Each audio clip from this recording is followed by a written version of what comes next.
try and give a bit of an overview from the perspective of a data company as to where we are with novel nicotine products, so harm reduction products.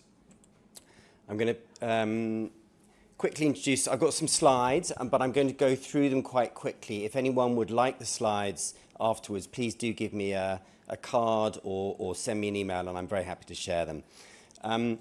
Quickly about us. So I'm the managing director of a company called Tamarind Intelligence. We provide market data and regulatory tracking for novel nicotine products and a few other sectors as well. But the two products that are of interest today are e-cig intelligence and tobacco intelligence.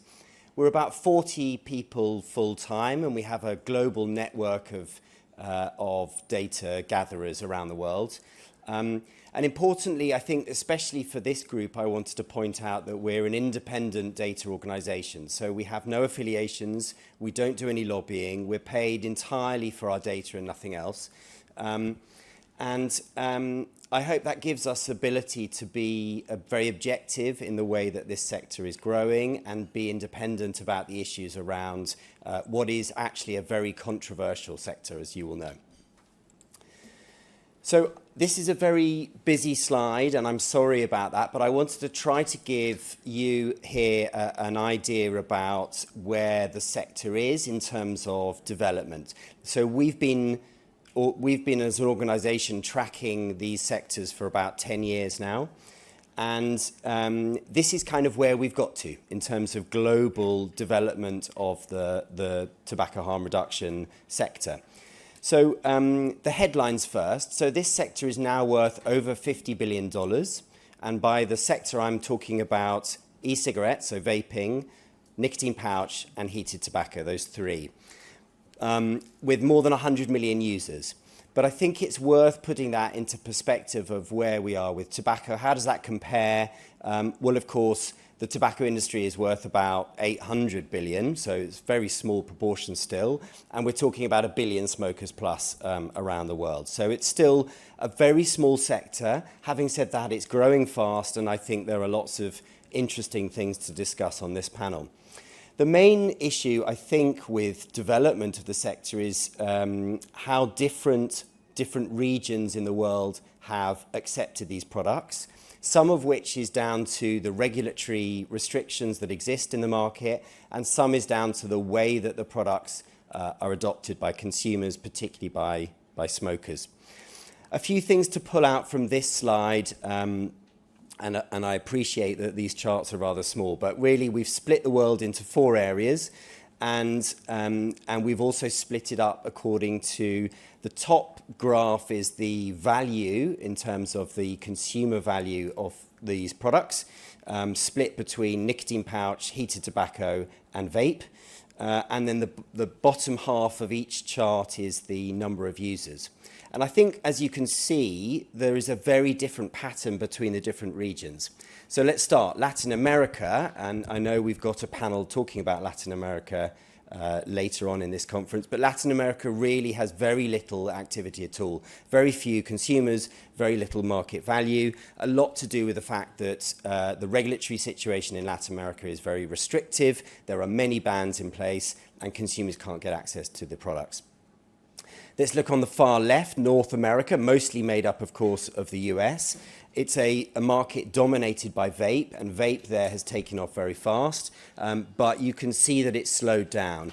If you're interested, the reason for that dip between 2019 and 2020 was the EVALI crisis. I'm sure many of you are highly aware of that, the concerns around the health impacts of vape products.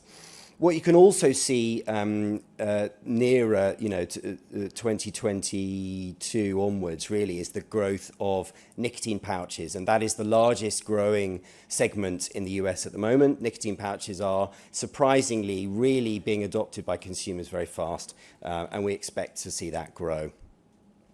Over across into Europe, so it's a mixed picture here with vape having grown, much less of an EVALI effect, sort of 2019 to 2020. So we saw a slowdown, but not so much of a dip as the US.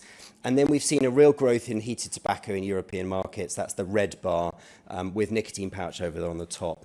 One thing you might be interested to notice as well is that the bars in terms of market value compared to the bars in terms of numbers of users really demonstrate the fact that heated tobacco is a much more profitable, much more expensive product to run. So the amount of value that's being put to heated tobacco in the red bar is a good deal more than the number of users that we can see in the lower half of the chart. And then across to Asia Pacific, so again, this has been a very much the story of heated tobacco growth, and we've seen that red bar grow really fast in markets like Japan and Korea. Again, though, we've got growth in vape, and we've got a number of users coming through in vape, very much dependent on the market involved. So what are the impacts and why are these markets so different in their outlook? Well, I think one of the reasons is that we've got very different regulations for the products across the world. This is a map, really, I won't go into detail, but this is just showing how many countries are applying a ban in some form or another against one of the novel nicotine products. So that's heated tobacco, nicotine pouch, or vape. And as you can see, there's quite a lot of red there. So there's quite a lot of countries that apply some kind of ban. Now, to be clear, by ban, I don't necessarily mean an explicit ban. We describe bans as anything that is implied. So, for example, if there is a country that applies a medical regulation to novel nicotine products, but hasn't actually approved any products through the medical route to market, then we assume that that's the equivalent of a ban. And you can see that there's quite a lot of bans in the world. Another point to make really is that the regulation around these products is changing very fast. And so we're an organisation that, we need 40 people because there's an awful lot of regulations to track. There's a lot of change happening. And just to illustrate this, and I'm sure there are better tax experts in the room than me, but just to look at the way that vape tax has developed across the world. So here is the position in 2019 versus 23 for the EU, and you can see quite a lot more blue on the right-hand side, of course. And similarly in the US, we've got a position where more and more states are applying a tax to the vape sector, and we're seeing this continue, of course. So plenty more to go. As I said, regulation is changing fast, and it's not all negative, although a lot of it is. And so here are some anecdotal examples of changes that are happening very recently. We've got some examples where clearly there's a negative, more restrictive regulatory environment being applied. So Italy and some of those other countries, as you can see. On the right-hand side, actually, there are some countries that are starting to regulate the products, that may be starting to adopt them. I think it's fair to say that harm reduction has not been adopted as a policy generally around the world, but nevertheless, there are some countries where we can see some positive examples.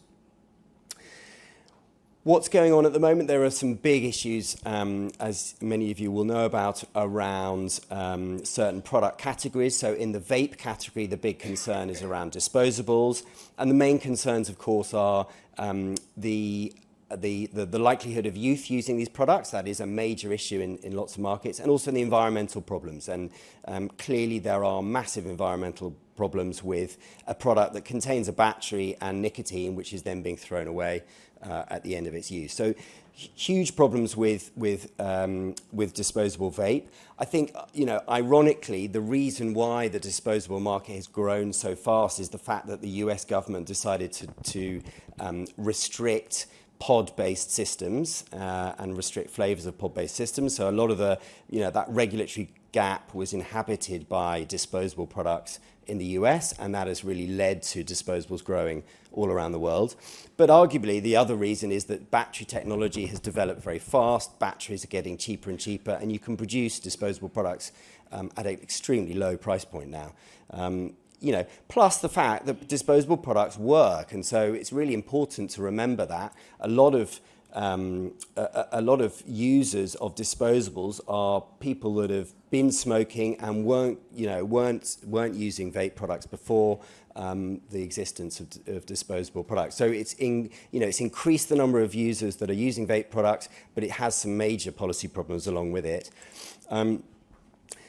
Very quickly, just again, we do quite a lot of consumer surveying of the vape sector. Just as an example, we're looking here at splitting the age gaps for vapers. So the top half of the graph here is looking at the US versus the UK in terms of the number of vapers who initiated with various different products. And what's clear with that blue bar is the vast majority of users who are vaping currently used to be smokers, right?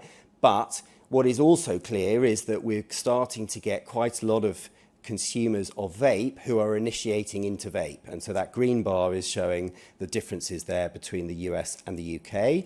Clearly, it's more of a concern, if you like, with the younger generation. And the bottom half of the chart is looking at that green bar and splitting out what kind of product did they use to start with. And what's also clear from this is that many vapers who initiated into vaping, there's many more of the younger generation who are starting with disposable products. So I think I put this up really just to highlight the fact that there are significant policy problems, and regulators are trying to deal with a lot of these problems. And I think, as a group, we need to organise. We need to recognise the fact that there are these problems. Right, last two slides. I know I'm running out of time. We do a survey of European members of Parliament, and we've done this every year since 2020. I think it's super interesting, the results that came out of this, simply because what it highlights here is, one, it's very difficult to survey MEPs about this topic. Many MEPs have no interest in answering questions around nicotine products in general, but we did manage to get some responses. Arguably, this is not, an enormous amount, but it's still quite a big proportion of, it's certainly a representative sample of the Parliament as a whole. What's interesting, I think, is that we're starting to see, as we all know, a decline in MEPs who think that that new nicotine products are less harmful than smoking. So, and the problem is we're getting an increase, if you see in that grey bar, of MEPs that don't know, that really don't understand this sector well enough and don't understand what implications there are. So that's quite a negative direction of flow, if you like.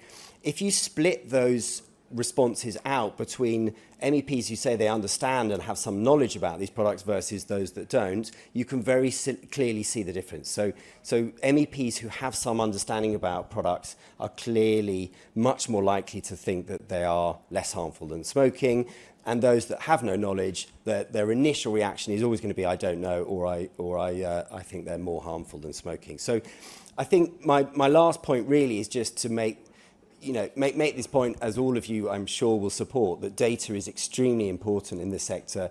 The more data we get, the more that these products will be understood. And that's my introduction. I hope that's useful. As I said, if anyone wants the slides, please let me know, and then we can discuss more later. Thank you.